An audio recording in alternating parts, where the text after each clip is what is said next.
Welcome, welcome, welcome. My name is Frank. This is Everything Black. I just want to talk about what's going on down in Frisco. And I've been watching the internet of all the black people who are on Massa side. They don't know that they do us more harm than good when you jump on the side of the oppressor. Nobody to black people but white people. And not all white people are racist. I'm not going to say white people, I'm going to say white supremacists. The system of white supremacy, whether it's dealing with religion, economics, education, war, sex, what else? The 9 areas of activity that people have to engage in. Race plays a big part. White supremacy plays a big part. And if you ignore it, you're being ignorant. You're being ignorant. And you're going to cause a lot of harm to black people when you do this. When you join the massa in bringing pain to the blacks, to the people that he despised, because they never showed that they gave a damn about. They hadn't even paid us our reparation money yet. They didn't give it to your grandmama, your ancestor. Okay, we still fighting for that. We still fighting for equal rights. We still fighting for civil rights. It's just on paper. It's not in stone. It's not in the hearts and the minds of white supremacists to be civil toward us. Be honest, nobody has ever been civil toward us. When you do the crap that people have been doing lately, man, that's terrible. That's wrong. That's wrong to your race. That's bad toward us. You know what I'm saying? You hurt us. You hurt us. When you allow white people, white supremacists, not all white people are racist, but those who choose to practice are. And we don't have a list of who they are. So we have to suspect all of them are. Please understand. When you join them, when y'all gather with them to attack the black man, you are helping them to destroy us. You think you're doing something for Massa? Massa don't care about you. I want y'all to watch these folks. Here we go. Celebrities, man. They the worst. They are the worst.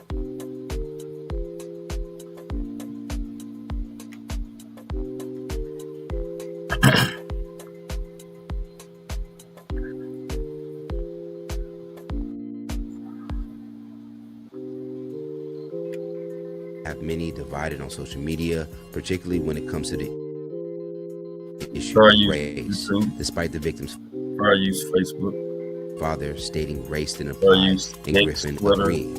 Tariq Nasheed would add his commentary on social media site X and would immediately bring up how he thinks race applies.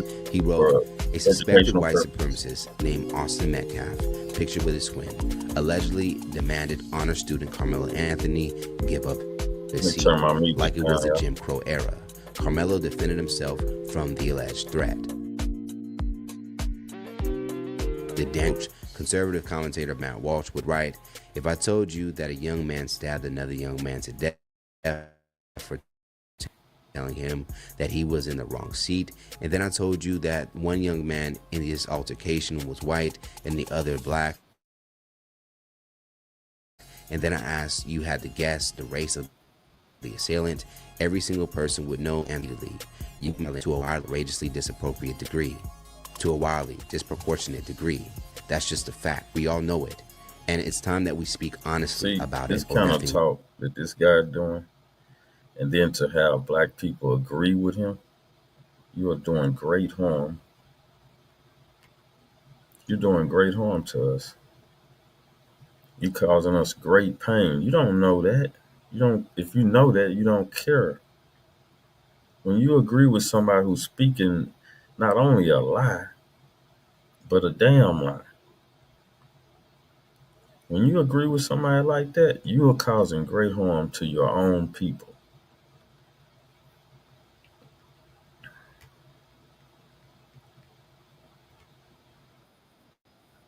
Will ever change. Another social media user, Bishop Talbot Swan, will use 17-year-old Kyle Rittenhouse as an example that many conservatives rallied behind. He would say, y'all said 17-year-old Kyle Rittenhouse was justified to be in air because he killed Austin with a knife, and y'all think he deserves to go to prison. I wonder why. So what do you guys think about Eddie Griffin's stance on condemning 17-year-old Carmelo Anthony for stabbing Austin Metcalf?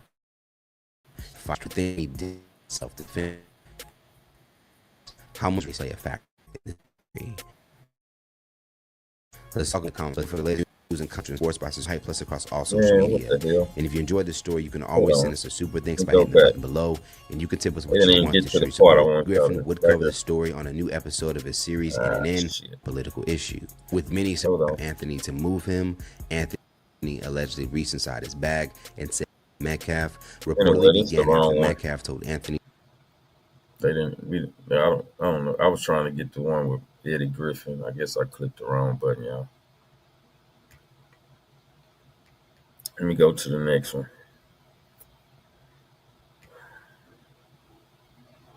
Sorry about that, guys. Let's get down to the nitty gritty. Okay. Let's listen at religious. This next one is about religious Christianity.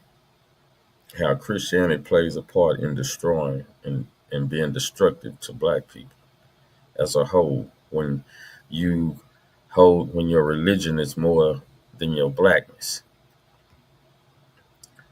When you love your religion more than your blackness, then you have caused a distrust and creating a dishonest religion to be cruel to black people, to your black race. When you use religion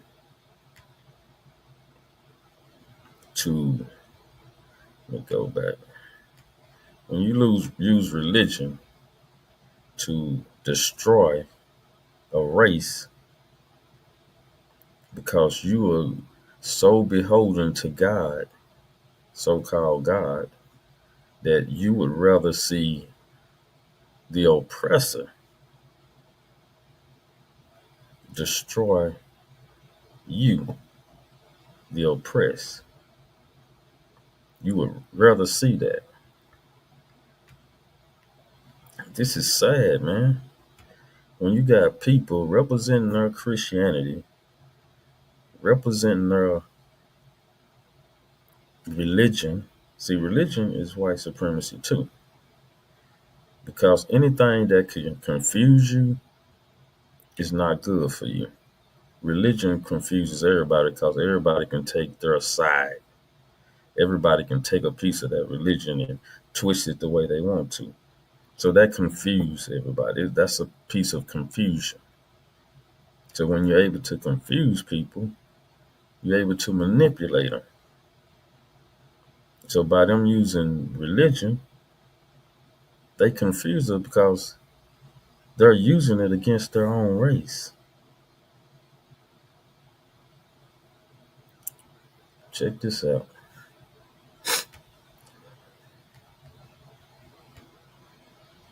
Discussion as to what is going on in our culture that we believe that an appropriate response when someone has wronged you with their words, right?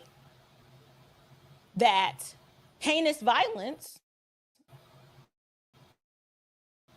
is an appropriate response. Now, like nobody is more. Where someone either says something. Look,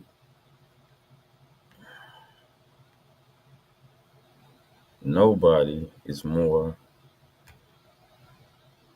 of a killer or a murderer than the white supremacists. A thief, a liar, a cheater. When they talking about the devil in the Bible, y'all know who they talking about. Who represents that? Do black people represent lying, killing, destroying shit? Do we represent that? Do we go around just picking fights with people?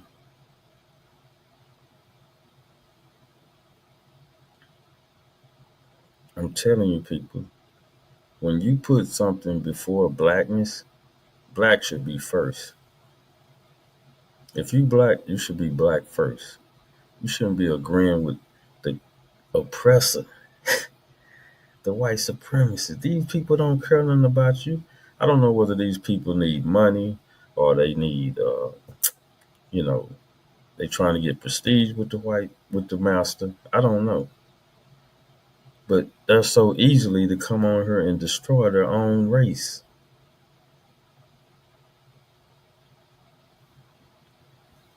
Listen at this bull crap. That someone else doesn't like, and instead of us saying, okay, I'm gonna walk away because if I don't, something bad is gonna happen, we respond with violence. We've seen that in the Savannah Craven situation, and now we've seen that in this scuffle or disagreement that has happened between two peers.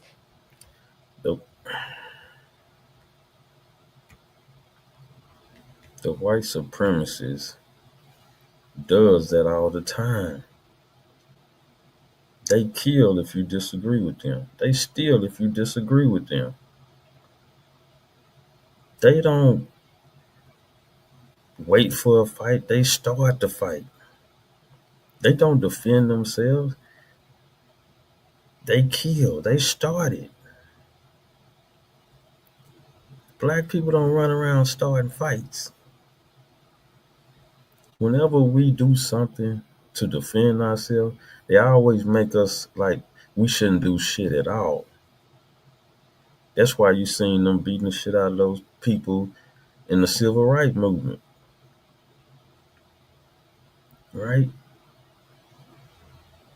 They want us like that. They want us humble. And black people are on here making it worse. So if black people say it ain't about race, cause white people say it ain't about race, then guess who's gonna get their ass whooped every time we try to fight back? Guess who's gonna allow somebody to whoop their ass? See, white supremacy is about power. They don't give a damn about you. They have shown us in history. Go back and trace them. They do all the lying, they do all the fighting, they start all the wars.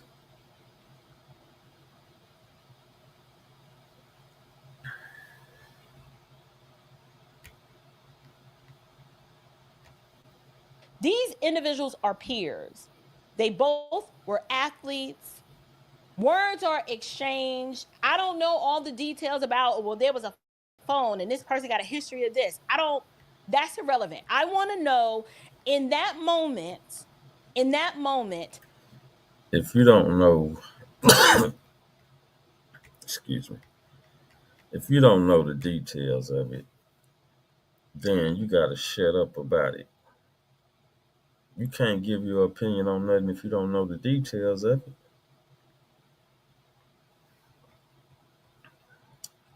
it. Let's get off this here and go to the next one. This doesn't make any sense. Okay. I think I went through all of them. Oh, I got one more. Man, see, this is ridiculous. Now listen at this, whatever this is right here. See, when you let your agenda, your religion, your hold on. Let me stop again, this a sassy case for the people.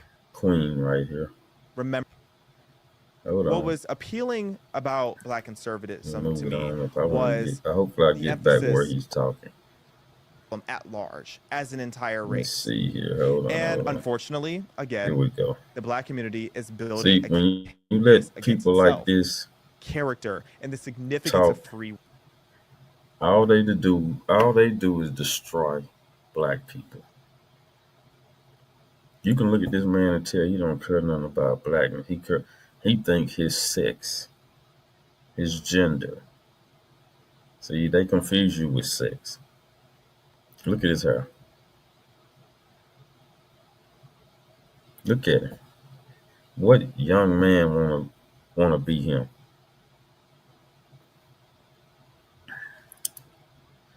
And this is the representation.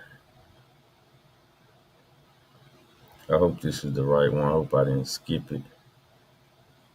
Let me see. You will, in favor of your predictability and, dare I say, cowardice. As a Black conservative, many people expect me to be uncomfortable having a conversation about racism, but anyone who thinks that must not be familiar with me. And while I cannot emphasize enough how different the real world is from social media platforms like X, I think it's time to address the growing racial tension in the wake of Austin Metcalf's murder head on. The reality is that a lot of the animosity growing towards Black people, I get it. The statistics say a lot. I'm the first to acknowledge that the Black community is in a state of emergency. But the back and forth that I'm seeing makes me, a Black conservative, feel like a tragic mulatto. This conversation is going to require a lot of nuance because I'm going to be viewing this from multiple perspectives, so I hope you can as well. Hey cousins, welcome to Respectfully.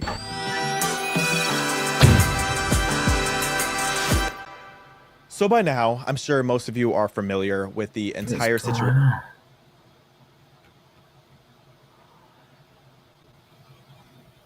Come on, I can't hear him.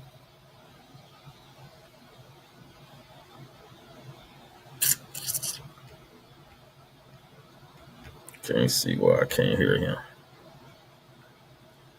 Let's see. Got the volume up. Let me twist back over here. Maybe I got the volume off. He's not on mute.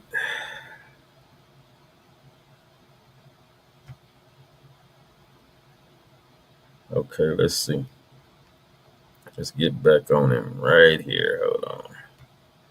Let's see if I can hear him now. Nope. I'll unmute it. Why can't I hear this dude?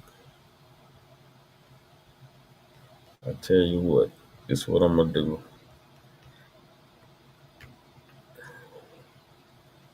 But anyway, this guy right here basically is saying there is no such thing as race. You can go on that channel and listen to him. But let me go on and get to the main person I want y'all to hear tonight. Hopefully you can hear him.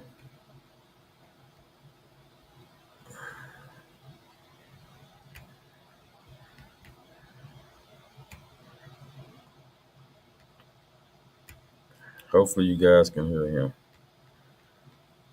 Let's hear it. There was two kinds of slaves.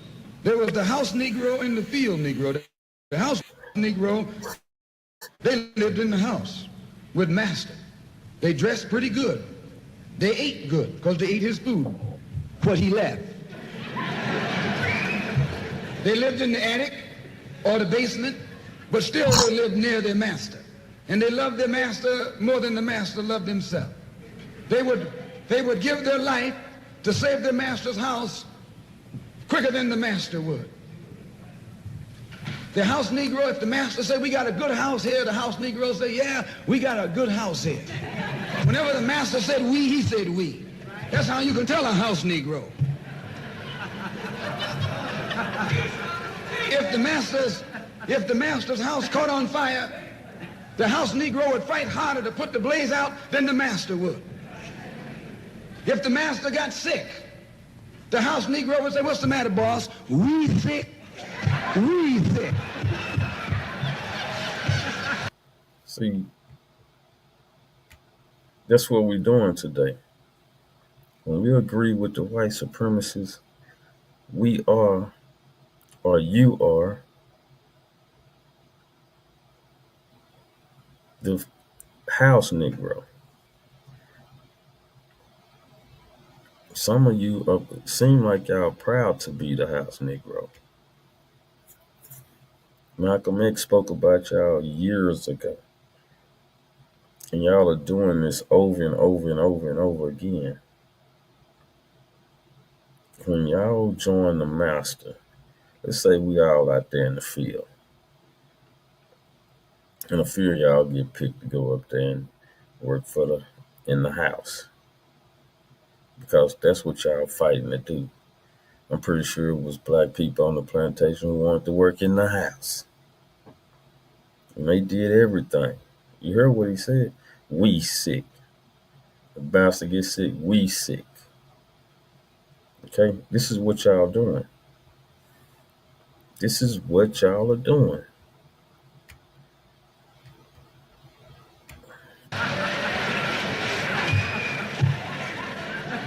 He identified himself with his master more than his master identified with himself. And if you came to the house Negro and said, let's run away, let's escape, let's separate, that house Negro would look at you and say, man, you crazy. What you mean separate? Where is there a better house than this? Where can I wear better clothes than this? Where can I eat better food than this? That was that house Negro. In those days, he was called a house nigger. And that's what we call him today because we still got some house niggers running around here.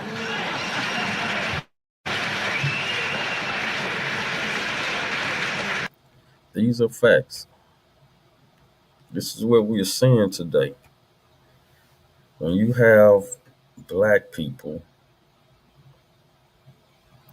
on counter telling white people that they agree with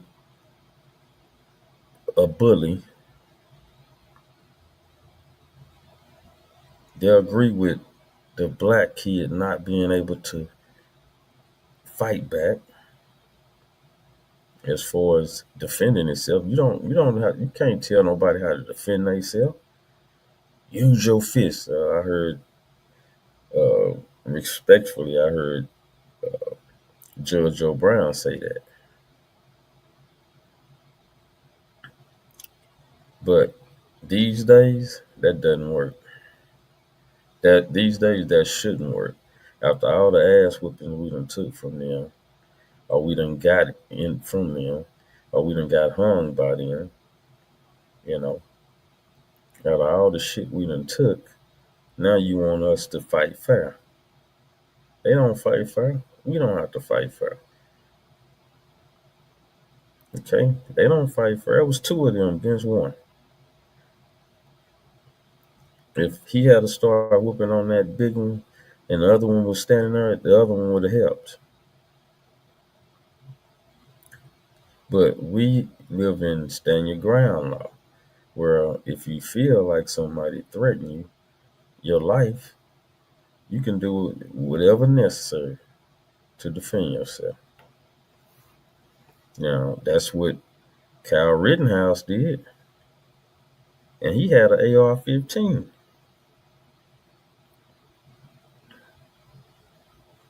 But y'all didn't say nothing about that. The other guy up there in New York or somewhere, he grabbed the brother around his neck, choked him to death, snuck up behind him. He was a military guy, Marine. Y'all didn't say nothing about that. Hell, Trump was out with him, sporting him around. So we tired of getting our ass whooped. We tired of taking ass whoopings. You know, if you don't leave us alone, things may get worse. You know, I'm not condoning any violence. I'm just saying we must defend ourselves. Have whatever means necessary to let you know, don't put your hand on us. Let me get back to this. I'm going to pull it on out a little bit. The house caught on fire. He didn't try and put it out. That field Negro prayed for a wind. The field Negro was beaten from morning till night. He lived in a shack, in a hut. He wore cast-off clothes. And he hated his master. I say he hated his master. He was intelligent. That house Negro loved his master. But that field Negro, remember, they were in the majority. And they hated the master. That's right. When the house caught on fire, he didn't try and put it out. That field Negro prayed for a wind. Yes, sir. For a breeze. Yes. When the master got sick, the field Negro prayed that he died. If someone come to the field Negro and said, let's separate, let's run, he didn't say, where are we going? He said, any place is better than here. Amen.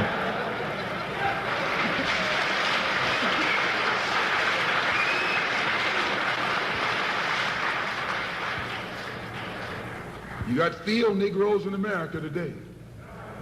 I'm a field Negro. The masses are the field Negroes. When they see this man's house on fire, you don't hear these little Negroes talking about our government is in trouble. They say the government is in trouble.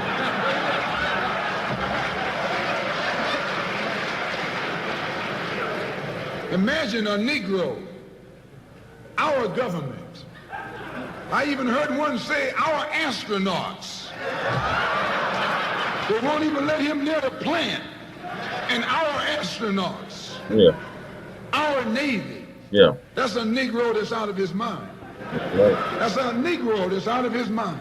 Just as the slave master in that day used Tom, the house Negro, to keep the field Negroes in check, the same old slave master today has Negroes who are nothing but modern Uncle Toms, 20th century Uncle Toms, to keep you and me in check. That's all they doing. That's all they doing, family. It's just keeping me and you in check, making us domicile so we'll let anything go on. They can beat us, slap us, abuse us, steal from us, take from us, rape us, murder us,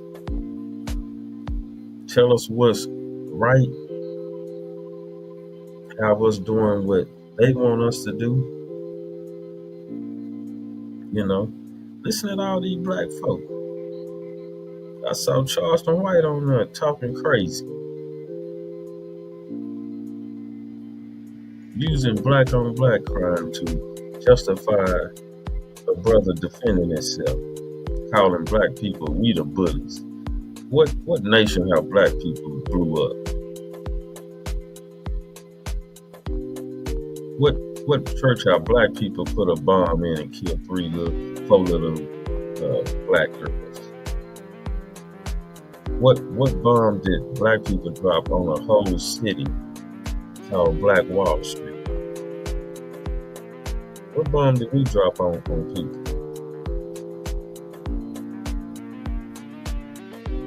y'all are doing more harm than good when y'all do that. If you don't agree with what your master says, don't sit up there and get on live TV and agree with him. Just keep your goddamn mouth shut.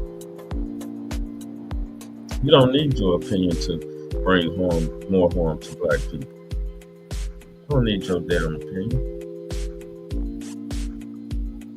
Anyway, thank y'all for joining me. I appreciate you. Like and subscribe. I'm on YouTube, Facebook, and X.